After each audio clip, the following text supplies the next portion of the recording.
Thank you, Madam Speaker. Madam Speaker, one of the first things the Premier did after being sworn in 2021 was to fire the CEO and the board of the Nova Scotia Health Authority. He then handpicked his friend and former Tory Chief of Staff, Karen Oldfield, to be the interim CEO, a temporary position she's held for 5 years with no board. And yesterday, instead of restoring that independent arm's-length board to manage the Health Authority's $3.3 billion budget, the Premier announced that Karen Oldfield will remain interim CEO. Given the AG's serious concerns, why isn't the Premier putting an independent arm's-length health board back in place? I recognize the Honourable Premier. Thank you.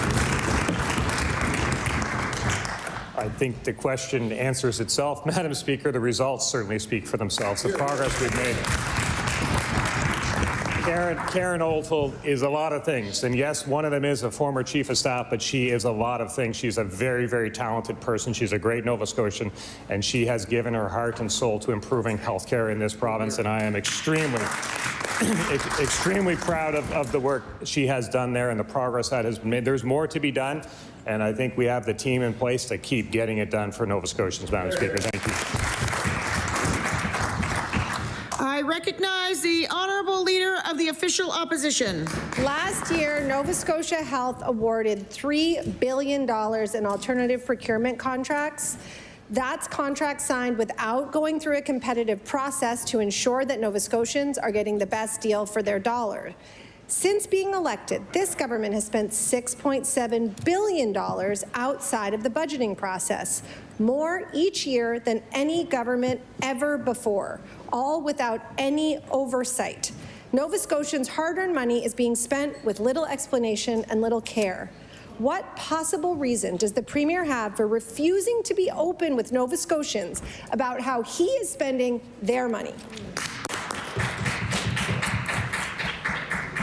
I recognize the Honourable Premier. Madam Speaker, I want to assure Nova Scotians that when we can do more, we do more, Madam Speaker.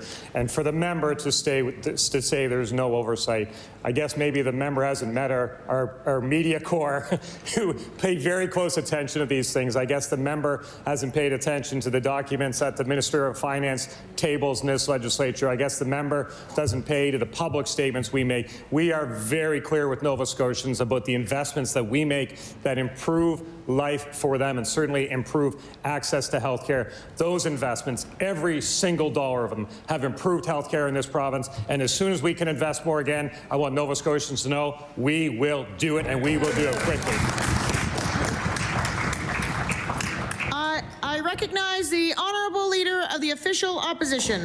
Madam Speaker, this isn't that hard. Every other province in Canada has rules to ensure that government spending is open and transparent, rules that this government refuses to put in place. For 4 years in a row, this government has taken the extraordinary step of refusing to accept the Auditor General's recommendations on out-of-budget spending.